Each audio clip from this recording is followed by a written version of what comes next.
கிறிஸ்துவுக்குள் பிரியமானவர்களே, இந்த அருமையான காலை வேளையிலும் உங்கள் ஒவ்வொருவருக்கும் இனிய புத்தாண்டு நல்வாழ்த்துக்கள். தேவனுடைய பெரிதான கிருபையினால நாம் பாருங்க, கடந்த வருடத்தை காட்டிலும் இந்த வருடம் தேவன் நம்மளை கிருபையா கொண்டு வந்து வைத்திருக்கிறார். எத்தனையோ பிரச்சனைகளை கடந்த வருடம் நாம் கண்டிருந்தாலும் இந்த வருடம் தேவனுடைய பலத்த கரமும் கிருபை நம்மளோடு இருக்க போகிறது. ஹல்லேலூயா, ஹல்லேலூயா. சோ தேவன் எவ்வளவு அழகாய் நம்மை கொண்டு வந்திருக்கிறார் பாருங்க. ராத்திரி வேளை நீங்கள் எல்லாரும் ஜெபித்திருப்பீர்கள். கர்த்தர் அநேக வாக்குத்தத்தங்களை உங்களுக்கு கொடுத்திருப்பார். இந்த நாளிலும் கர்த்தர் உங்களோடு கூட சில வார்த்தைகளை பேச அவர் காத்திருக்கிறார். அதற்கு முன்பதாக நம் கண்களை மூடி ஜெபிப்போம். அன்பு ரட்சகா, இந்த அருமையான வேலைக்காக நன்றியோடு உம்மை ஸ்தோத்திரம் பண்ணுகிறோம். ஆண்டவரே அப்பா, நன்றி ஆண்டவரே. இந்த புத்தாண்டிலும் கர்த்தாவே அப்பா, பிள்ளைகளோடு நீர் பேச வேண்டிய வார்த்தைகளை பேசி ஆசீர்வதிக்கும்படியாக ஒப்பு கொடுக்கிற ராஜா, நீர் தொடர்ந்து கிருபையினாலும் ஆசீர்வாதத்தால் நடத்துங்க அப்பா. உம்முடைய வார்த்தை ஒன்றும் தரையில விழுந்து போகாது என்பதை நாங்கள் அறிந்திருக்கிறோம் ராஜா. உம்முடைய வார்த்தைகளை கொடுத்து அப்படியே ஆசீர்வதித்து வழி நடத்தும். சகல கட்டுகளையும் சகல விதமான பிரச்சனைகளையும் நீக்கி ஆண்டவரே, இந்த வேத வசனம் வீட்டிற்குள்ளாகவும் அவர்களுக்குள்ளாகவும் கடந்து செல்லட்டும் ராஜா. அப்பா, தீர்க்க தரிசன வார்த்தைகளை நீர் ஆசீர்வதிக்கிற தெய்வம். அதை எல்லாவற்றையும் ஆமென்றும் ஆமென் என்றும் ஆசீர்வதிக்கிறவர். நீர் ஆசீர்வதிங்க. கேட்கிற ஒவ்வொருவரும் ஆண்டவரே பிரயோஜனம் உண்டாகத்தக்கதாக தேவ அபிஷேகத்தோடு ஆண்டவரே இந்த வசனங்களை கேட்க கிருபை தாங்க. தொடர்ந்து காத்துக்கொள்ளும் வழி நடத்தும். இயேசுவின் நாமத்திலே ஜெபிக்கிறேன் நல்ல பிதாவே, ஆமென், ஆமென். ஹல்லேலூயா. இயேசு நல்லவர், இயேசு நல்லவர். இந்த புத்தாண்டிலும் கர்த்தர் உங்களுக்கு கொடுக்கிற வாக்குத்தத்த செய்திக்கு நேராக நம்முடைய கவனத்தை திருப்புவோம். ஏசாயா 41 அதிகாரம் 13 வசனத்தை நாம் வாசிப்போம். உன் தேவனாய் இருக்கிற கர்த்தராகிய நான் உன் வலது கையை பிடித்து பயப்படாதே, நான் உனக்கு துணை நிற்கிறேன் என்று சொல்லுகிறேன். ஆமென், ஹல்லேலூயா, ஹல்லேலூயா. கர்த்தர் நல்லவர். அவருடைய வார்த்தை சொல்லுகிறது, இன்றைக்கு உங்கள் தேவனாகிய கர்த்தர் இந்த வருடம் 2022 கர்த்தர் உங்களோடு பேசுகிறார். நீங்கள் எதை குறித்தும் பயப்படாதீங்க. உங்களுக்கு ஆண்டவர் சொல்லுகிற வார்த்தை, நான் உனக்கு துணை நிற்கிறேன். ஆமென். கர்த்தர் நல்லவர். கடந்த நாள் முழுவதும் உபவாசத்தோடு தேவ சமூகத்துல காத்திருந்த போது கர்த்தர் கொடுத்த வாக்கு, என் தேவன் சொன்னார், என் பிள்ளைகளிடத்துல சொல்லி, இந்த ஆண்டு முழுவதும் நான் உடன் இருப்பேன், நான் துணையா இருப்பேன் என்று சொல் என்று சொன்னார். ஆமென், ஹல்லேலூயா. எவ்வளவு மேன்மையான தேவன் பாருங்க. அந்த வேத வசனத்துல நம்ம வாசிக்கிறோம், உன் தேவனாகிய கர்த்தர், கர்த்தர் டைரக்டா உங்களோடு கூட பேசுகிறார். அடியேன் மூலமா உங்களிடத்துல கடந்து வருகிறார். என்ன சொல்லுகிறாருன்னா, வலது கையை பிடித்து கொண்டிருக்கிற தனியா. இப்போ யாருன்னா கூட இருந்து நடந்தாங்கன்னா ரொம்ப நல்லா நடக்க ஆரம்பிச்சிருவோம், தைரியமா நம்ம நடப்போம். சில நேரங்களில் நமக்கு அது ஒரு பக்கத்துல கூட ஒருத்தர் இருக்கிறாங்க, வித்தியாசமான ஒரு தைரியம் நமக்கு வந்துடும். யாருமே இல்லைன்னு போது ஒரு பயம் இருக்கும். ஆனா யாருன்னா கூட இருந்தா அந்த தைரியமே வேற மாதிரி இருக்கும். நம்ம கடந்து போவோம், பிரச்சனைகள் எல்லாத்தையும் நம்ம முடிச்சுட்டு வரலாம். எங்க போயிட்டு வந்தாலும் ஒரு தைரியத்தோட நம்ம கடந்து போவோம். இன்னைக்கு கர்த்தர் சொல்லுகிறா, திக்கற்ற பிள்ளைகளுக்கு நான் தான் துணையா இருக்கிறேன். ஒருவேளை நீ பலவீனப்பட்டிருக்க, யாருமே என் கூட இல்ல, நான் எப்படி தனியா டிராவல் பண்ண முடியும் என்று கலக்கத்துல இருக்கிறியா? கர்த்தர் சொல்லுகிறாருமா, நான் இருக்கிறேன், நான் உன் வலக்கையை பிடிச்சுக்கிறேன், நான் பிடித்து கொண்டு உன்னோடு கூட நான் கடந்து வருகிறேன் என்று கர்த்தர் சொல்கிறார். நான் உனக்கு துணையா இருக்கிறேன். உன் கூட துணை என்று சொல்லுகிறவர்கள் இல்லாமல் போகலாம், ஆனா நான் உனக்கு துணையா இருந்து இந்த ஆண்டு முழுவதும் உன்னை கண்ணின் மணி போல் காப்பாற்றுவேன் என்று கர்த்தர் சொல்லுகிறார். ஆமென், ஹல்லேலூயா, ஹல்லேலூயா. கர்த்தர் நல்லவர், கர்த்தர் நல்லவர். அதுக்குதான் வசனம் சொல்லுது, பயப்படாதீங்க, நானே இருக்கிற. அப்புறம் பயப்படுறீங்க பாருங்க. 365 நாட்கள் உண்டு. இந்த நாட்களிலும் ஆண்டவர் இது எல்லாவற்றையும் தெரிந்துதான் நம்ம எல்லாத்துக்குமே பயப்படுவோட்டு 2 வசனம் சேர்த்து 367 வசனங்கள் கிட்டத்தட்ட பயப்படாதே பயப்படாதே என்று கர்த்தர் நமக்காக எழுதி வைத்திருக்கிறார். ஆமென். ஒவ்வொரு நாளும் ஒவ்வொரு விஷயத்துக்கு நம்ம பயப்படுறோம், சின்ன சின்ன விஷயத்துக்கு பயப்படுறோம். அந்த பயத்தினுடைய வெளிப்பாடு தான் கர்த்தர் இந்த நாட்கள்ல உங்களோடு கூட இந்த வசனத்தோடு கூட பேசுகிறார். நீங்க பயப்படாதீங்க. இன்றைக்கு இருந்து கொண்டு நாளைக்கு என்ன நடக்குமோ அப்படி நீங்க பயப்படாதீங்க. ஏன்னா வேத வசனம் சொல்லுகிறது, லூக்கா 12 அதிகாரம் 7 வசனத்துல உங்களை குறித்து கர்த்தர் சொல்லுகிறார், உங்கள் தலையுள்ள மயிரெல்லாம் எண்ணப்பட்டிருக்கிறது, ஆகையால் பயப்படாதிருங்கள். அநேக மலைக்கான குருவிகளை பார்க்கிலும் நீங்கள் விசேஷித்தவர்களா இருக்கிறீர்கள். ஆமென், ஹல்லேலூயா. நீங்க எப்படி இருக்கீங்கன்னா விசேஷமானவர்கள். அந்த குருவியை பார்க்கிலும் நீங்க ரொம்ப விசேஷமானவர்கள். நீங்க பயப்படாதீங்க. இந்த காலத்தை குறித்து பயப்படாதீங்க. அந்த பறவைகளே தேவன் நமக்கு ஏற்ற நேரத்தில் ஆகாரத்தை கொடுப்பார் என்று அது சுதந்திரமாய் பறந்து கொண்டிருக்கிறது. அது சுதந்திரமாய் தன்னுடைய வாழ்க்கையை வாழ்ந்து கொண்டிருக்கிறது. இல்ல அது டெய்லி எழுந்துட்டு எனக்கு இது என்ன, எப்படி இன்னைக்கு நடக்கும், நாளைக்கு எப்படி நடக்கும், சாப்பாடுக்கு எங்க போவோம், எந்த இடத்துல மழை வந்தா நம்ம எங்க ஒதுங்குவோம், அப்படியெல்லாம் யோசிக்குதா? இல்லையே. ஒரு பறவை இந்த உலகத்துல எவ்வளவு அழகா வாழுது பாருங்க. அது தன்னுடைய வாழ்க்கையை வாழ்ந்து காமிக்கிறது.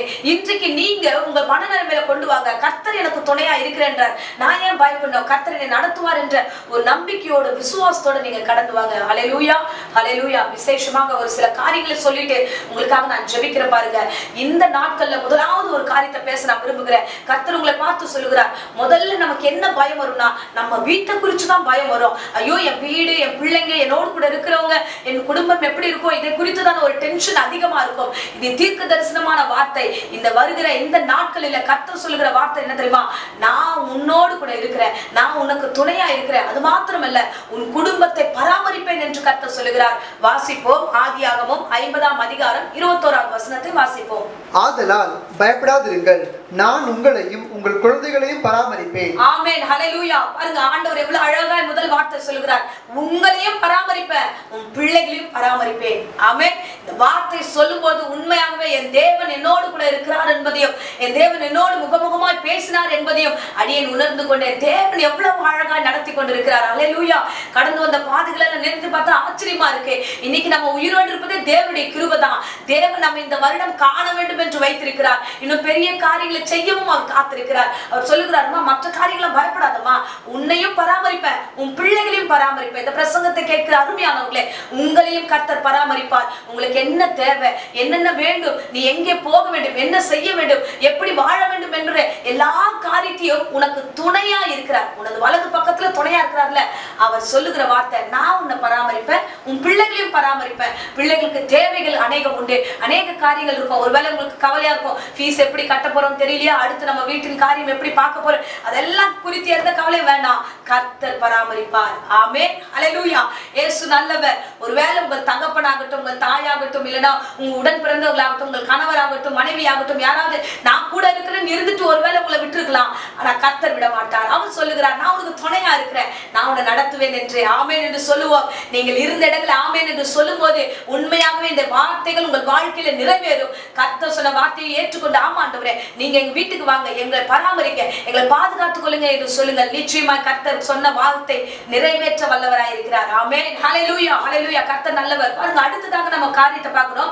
இஸ்ரவேல் ஜனங்கள் 400 ஆண்டுகள் கிட்டத்தட்ட அவர்கள் அடிமைகளாய் இருக்கிறார்கள். அடிமைத்தனத்திலிருந்து மோசேயை கொண்டு கர்த்தர் கொண்டு வருகிறார். அவர்கள் வெளியே வரும்பொழுது கர்த்தர் அவர்களோடு கூட பேசுகிற அருமையான வார்த்தை நாம் வாசிப்போம். யாத்திராகமம் 14ஆம் அதிகாரம் 13ஆம் வசனம். மோசே ஜனங்களை நோக்கி, பயப்படாதிருங்கள், நீங்கள் நின்று கொண்டு இன்றைக்கு கர்த்தர் உங்களுக்கு செய்யும் ரட்சிப்பை பாருங்கள். இன்றைக்கு நீங்கள் காண்கிற எகிப்தியரை இனி என்றைக்கும் காண மாட்டீர்கள். ஆமென், ஹல்லேலூயா. இரண்டாவது காரியமாய் கர்த்தர் பேசுகிறார். வரும் நாட்களிலே இந்த வருடம் ஆண்டவர் சொல்லுகிறார், எந்தெந்த காரியத்தில் நீங்கள் அடிமைத்தனத்தில் இருக்கிறீர்களோ, எங்கெல்லாம் ஒடுக்கப்பட்டிருக்கிறீர்களோ, அங்கெல்லாம் கர்த்தர் வந்து உங்களை விடுதலையாக்க வல்லவராய் இருக்கிறார். ஆமென், ஹல்லேலூயா. நிறைய பேர் இந்த உலகத்தினுடைய பாவத்தில் அடிமையா இருக்கலாம். நிறைய பேர் அந்த கடன் பிரச்சனை நிமித்தமாக மற்றவர்களுக்கு அடிமையா இருக்கலாம், சொந்தங்களுக்காக அடிமையா இருக்கலாம், ஒருவேளை விபச்சாரத்தில் அடிமையா இருக்கலாம். எங்கெல்லாம் நீங்கள் அடிமைத்தனத்தில் காணப்படுகிறீர்களோ, இன்றைக்கு கர்த்தர் சொல்லுகிறார், உங்களை விடுதலையாக்கும்படியாய் கடந்து வருகிறார். அவர் இந்த வார்த்தையை சொல்லுகிறார், பயப்படாதீங்க, நீங்கள் நின்று கொண்டு இன்றைக்கு நான் உங்களை விடுதலையாக்குவதை பார்ப்பீர்கள். ஆமென். எகிப்து என்றால் அடிமை என்ற அர்த்தம். சோ அந்த எகிப்தியரிடத்திலிருந்து கர்த்தர் விடுதலையாக்குவார். எங்கே மாட்டிக்கொண்டிருக்கீங்களோ அங்கிருந்து கர்த்தர் உங்களை விடுதலையாக்குவார். எந்த பிரச்சனையில நீங்க வந்து தவித்துக் கொண்டிருக்கிறீங்களோ, ஐயோ ஆண்டவரே இவ்வளவு பணம் மாட்டிக்கிச்சு ஆண்டவரே, இது எப்படி ஆண்டவரே வெளிவரும் நினைச்சிட்டு இருக்கீங்களா? கர்த்தர் இந்த மாதம் ஆண்டவர் சொல்லுகிறார், இந்த வருடம் கர்த்தர் சொல்கிற வார்த்தையின்படி உங்களை விடுதலையாக்கும் வல்லவராய் இருக்கிறார். ஹல்லேலூயா. சொன்னபடியே கர்த்தர் இஸ்ரவேல் ஜனங்களுக்கு செய்து முடித்தார். ஹல்லேலூயா. அந்த வசனத்துல நம்ம வாசிக்கிறோம், நீங்க சும்மா இருங்க, நான் உங்களை விடுதலையாக்கி வெளியே கொண்டு வருவேன், நான் உங்களை விடுதலையாக்கி ஏற்ற நேரத்துல உயர்த்துவேன். கர்த்தர் சொல்லுகிற வார்த்தையை கவனமா கேளுங்க. எந்த இடத்துல கலங்குனீர்களோ அந்த இடத்தின் வார்த்தை இது, நான் விடுதலையாக்குவேன். அதனால எந்த அடிமைத்தனத்தை குறித்து கவலைப்படாதீங்க. இந்த ஆண்டு அதுல இருந்து வெளியில வந்துருவீங்க. ஆண்டவர், ஒவ்வொரு முறையும் நான் வெளியில வரணும்னு நினைக்கிறேன், ஆனா என்னால வர முடியலன்னு சொல்லிட்டு உன் பலவீனத்தை குறித்து அநேக முறை நீங்க அழுதிருப்பீங்க. இந்த ஆண்டு கர்த்தர் அவைகளிலிருந்து வெளியே கொண்டு வந்து உங்களை சாட்சிகளை நடத்துவார். இஸ்ரவேல் ஜனங்களை கர்த்தர் எப்படி ஆண்டவர் கானான் தேசத்துக்கு கொண்டு போய் சேர்த்தாரோ, அதே போல உங்களையும் கர்த்தர் நினைத்த இடத்துல கொண்டு போய் சேர்ப்பார். ஆண்டவர் தாமே உங்களை ஆசீர்வதித்து உங்களுக்கு துணையா இருப்பார். ஆமென், ஹல்லேலூயா. அருமையானவர்களே, வேத வசனம் பொய் சொல்லாதே, வானமும் பூமியும் ஒழிந்தாலும் அவருடைய வார்த்தை ஒரு நாளும் பொய் சொல்லாது என்று வேதம் சொல்லுகிறதே. இந்த வருடம் உன்னை விடுதலையாக்குவேன் என்ற வார்த்தை உண்மையாகவே அந்த வார்த்தை நிறைவேற்றுவார். சத்தியத்தை நீங்கள் அறிந்து கொள்ளும் போதே அந்த சத்தியம் உங்களை விடுதலையாக்கும். எவ்வளவாய் தேவனுடைய வார்த்தைகளை நீங்கள் பெற்றுக் கொள்ளுகிறீர்களோ அவ்வளவாய் கர்த்தர் உங்களை விடுதலையாக்கி ஆண்டவர் நிச்சயமாய் நடத்துவார். ஆமென். சோ ஆகையால் அடிமைத்தனத்தை குறித்து நீங்க யோசிக்காதீங்க. இந்த இடத்துல இருந்து எப்படி வருவேன், அங்க இருந்து எப்படி வருவேன், இதுல இருந்து நான் எப்படி மாட்டிக்கிட்டு இருக்கேன், எப்படி ஆண்டவர் கொண்டு வருவார், அதெல்லாம் யோசிக்காதீங்க. தேவனை நோக்கி ஆண்டவரே எனக்கு உதவி செய்யும் என்று சொன்ன அதே வார்த்தையில நில்லுங்க. கர்த்தர் உங்களை விடுதலையாக்குவார். ஆமென், ஹல்லேலூயா, ஹல்லேலூயா. ஆண்டவர் காண்பிக்கிற அன்பு எவ்வளவு பெரியது பாருங்க. கடந்த நாள் நீ புலம்பினதெல்லாம் கர்த்தர் பேசுகிறார். நீங்கள் சொன்ன வார்த்தைகள் எல்லாம் கர்த்தர் உங்களோடு கூட கூட பேசுகிறார். ஆமென், ஆமென். கர்த்தர் உங்களோடு தான் இருக்கிறார். நிச்சயமா இஸ்ரவேல் ஜனங்களோடு இருந்த தேவன் உங்களோடு இருந்து வழி நடத்துவார். இப்பொழுது இன்னொரு காரியத்தை குறித்து கர்த்தர் பேச விரும்புகிறார். பாருங்க, இந்த நாட்களில தேசம் பாழாய் கிடக்கிறது, அதை குறித்தும் கர்த்தர் பேசுகிறார். வாசிப்போம். யோவேல் 2ஆம் அதிகாரம் 21ஆவது வசனத்துல வாசிக்கிறோம். தேசமே பயப்படாதே, மகிழ்ந்து களிக்கூறு, கர்த்தர் பெரிய காரியங்களை செய்வார். ஆமென், ஹல்லேலூயா. அடுத்ததா மிகப்பெரிய காரியம் என்னன்னா, இந்த ஆண்டு ஆண்டவர் எப்படி நடத்துவார்? இந்த தேசம் முழுவதும் வைரஸா இருக்கு, இந்த பிரச்சனையா இருக்கு, இதெல்லாம் எப்படி ஆண்டவர் வெளியே கொண்டு வருவார்? எனக்கு இங்க வெளியில போறதுக்கே பயமா இருக்கு. கடந்த நாள் சில பேரிட நான் பேசும்போது சொல்லுகிற வார்த்தை, ஐயோ வெளியில போறதுக்கே பயமா இருக்கு, மறுபடியும் இன்ஃபெக்ஷன்றாங்க, மறுபடியும் பிரச்சனைன்றாங்க, மறுபடியும் நம்ம லாக்டவுன்ல போயிடுமா, இப்படி பல விதமான ஒரு குழப்பத்துக்கு மத்தியில தேசம் மறுபடியும் கலங்கி கொண்டிருக்கிறது. ஹல்லேலூயா. அருமையான பிள்ளைகளே, தேசம் கலங்கலாம், ஆனா உங்களை ஆண்டவர் நடத்துகிறார் என்பதை நீங்க மறந்துடாதீங்க. இந்த ஆண்டு கர்த்தர் கொடுத்த வாக்கை நீங்கள் மைண்ட்ல வச்சுக்கோங்க. வல பக்கத்துல நான் இருக்கிறமான போது, கர்த்தரே உங்களுக்கு துணையா இருக்கும்போது, தேசத்துல என்ன பிரச்சனை வந்தாலும் அது உன்னை ஒரு காலம் சேதப்படுத்தாது. ஹல்லேலூயா, ஹல்லேலூயா. இந்த உலகத்துல உபத்திரம் உண்டு, ஆனாலும் திடன் கொள், நான் உலகத்தை ஜெயித்தேன். ஏன் ஆண்டவர் சொன்னார்னா, உலகத்துல பிரச்சனைகள் இருக்கும் கடைசி வரைக்கும். இயேசு கிறிஸ்து எவ்வளவு அழகா சீஷர்கிட்ட பேசும்போதும் சொல்லுகிறாரு, இந்த முடிவு காலம் வரும்போது இந்த மாதிரி பிரச்சனைகள் வரும், யுத்தங்கள் வரும், கொள்ளை நோய்கள் வரும், இது எல்லாமே வரும், பூமி அதிர்ச்சி வரும், இது எல்லாமே வந்துகிட்டு தான் இருக்கும். ஆனா நான் உங்க கூட இருப்பேன், அந்த காரியங்களை நான் உங்களை விடுதலையாக்கி நடத்துவேன் என்று கர்த்தர் வார்த்தை கொடுத்திருக்கிறாரு. அங்கே உலகத்தை குறித்து நீங்க பயப்படாதீங்க, இந்த தேசத்தை குறித்து பயப்படாதீங்க, இப்ப இருக்கிற அந்த இன்ஃபெக்ஷனை குறித்து பயப்படாதீங்க. கர்த்தர் உங்களுக்கு துணையா இருக்கிறார். ஹல்லேலூயா. கர்த்தர் நல்லவர். அதுதான் வசனம் சொல்லுகிறது. பயப்படாதே தேசத்துல இருக்கிறவர்களே, தேசமே நீ பயப்படாதே, இந்த நாட்கள கர்த்தர் உங்களோடு இருக்கிறார், கர்த்தர் உங்களை நடத்த வல்லவராய் இருக்கிறார். ஆமென். ஒருவேளை பலவீனத்தோட இந்த பிரசங்கத்தை நீங்க கேட்டீங்கன்னா, பரிகாரியான கர்த்தர் சொல்லுகிறார், நானே உன் பரிகாரி என்று சொல்லியிருக்கிறார். நிச்சயமாகவே இந்த வசனத்தின் நிமித்தமா இன்றைக்கு உன்னை சுகப்படுத்தி கர்த்தர் நடத்துவார். ஒவ்வொரு முறையும் நீங்கள் விழுந்து போகும்போதெல்லாம், பயந்து போகும்போதெல்லாம் கர்த்தர் சொன்ன வாக்குத்தத்தத்தை நினைத்துக் கொள்ளுங்க. கர்த்தரே கூட இருக்கிறார், என் வீட்டுல தான் இருக்கிறார், நிச்சயமா என்னை நடத்துவார் என்ற நீ மனநிலைமையோடு கடந்து போ. இந்த தேசத்துல பாழ்கடிப்பும், இந்த தேசத்துல பொல்லாத கிரிகளும் நடைபெற்றாலும் எதுக்கு நீ பயப்படாத. தேவன் உங்களை விடுதலையாக்கி நடத்த வல்லவராய் இருக்கிறார். சில நேரங்களில் தேசத்தை பார்த்து, வீட்டின் சூழ்நிலை பார்த்து, எல்லாவற்றையும் பார்த்து கலக்கம் வரும், பயம் வரும். அதுக்குதான் இயேசு கிறிஸ்து கடந்து போகும்போது அருமையான ஒரு வாக்கை கொடுத்தார். யோவான் 14ஆம் அதிகாரம் 27ஆவது வசனத்துல நம்ம வாசிக்கிறோம். சமாதானத்தை உங்களுக்கு வைத்து போகிறேன், என்னுடைய சமாதானத்தையே உங்களுக்கு கொடுக்கிறேன், உலகம் கொடுக்கிற பிரகாரம் நான் உங்களுக்கு கொடுக்கிறதில்லை, உங்கள் இருதயம் கலங்காமலும் பயப்படாமலும் இருப்பதாக. ஆமென், ஹல்லேலூயா, ஹல்லேலூயா. சமாதானத்தை இழந்து போகிறோம், பிரச்சனையை பார்த்து இழந்து போகிறோம். சில நியூஸ்ல கேட்கிறோம், நல்ல செய்தியே கிடையாது. செய்தின்னா அது ஒரு நல்ல செய்தியா வரணும், ஆனா தினதோறும் நமக்கு நல்ல செய்தி வரல. இந்த தேசத்தின் காரியங்கள அது துர்ச்செய்தியா தான் வருகிறது. அந்த துர்ச்செய்தியை கேட்டு கலங்காதீங்க. தேவன் சொல்ற சமாதானத்தை நீங்க கெடுத்துக்காதீங்க. உங்கள் இருதயம் கலங்காமல் இருப்பதாக, பயப்படாமல் இருப்பதாக, நான் உங்களை சதா காலம் உங்களோடு கூட இருக்கிறேன் என்று கர்த்தர் சொல்லுகிறார். ஹல்லேலூயா. இயேசு கிறிஸ்து நல்லவர். அவர் கடந்து போகுது இப்படிதான் சொல்லிட்டு போனாரு, என்னுடைய சமாதானத்தை உனக்கு வைத்து போகிறேன், சோ நான் உன்னோடு கூட இருப்பேன் என்று கர்த்தர் வார்த்தை கொடுத்திருக்கிறார். எல்லாவற்றிலும் தேவன் நம்மோடு இருக்கிறார். 2021 கர்த்தர் எப்படி உங்களை சாட்சியார் இன்ன வரைக்கும் ஜீவனை கொடுத்து இந்த பிரசங்கத்தை கேட்க வைத்தாரோ, அந்த ரட்சகராகியவர் இந்த புதிய ஆண்டிலும் ஆண்டவர் கிருபையாய் நடத்த போகிறார், அதிசயமா நடத்த போகிறார். ஸ்பெஷலி அவர் சொன்ன வார்த்தை என்ன தெரியுமா? நீ பயப்படாதே, உன் வலப்பக்கத்துல நான் உனக்கு நிழலா இருக்கிறேன், உனக்கு துணையா இருக்கிறேன் என்றார். இதை விட நமக்கு வேற எந்த துணையும் தேவைப்படாது, உங்களுக்கு தேவைப்படாது. கர்த்தரே உங்களுக்கு துணையா இருக்கும்போது எல்லாவற்றையும் நடத்த அவர் வல்லமுள்ள தெய்வமா இருக்கிறார். ஆமென். சோ பிசாசுனுடைய பயமுறுத்துதலான வார்த்தைகள், பிசாசுனுடைய தேவையற்ற குழப்பமான எண்ணங்களை நீங்க அதை சுமந்துக்கு போகாதீங்க. இல்ல, கர்த்தர் சொல்லிட்டாரு, நீ பயப்படாமல் கலங்காமல் இருமா, தேசத்துல என்ன வேணா நடக்கலாம், ஆனா நான் கூட இருப்பேன்னு சொல்லிட்டாரு. அந்த வார்த்தையை வைத்துக்கொண்டு கடந்து போங்க. உங்களோடு கூட இருக்கிறவங்களோடு கூட இந்த வார்த்தைகளை ஷேர் பண்ணுங்க.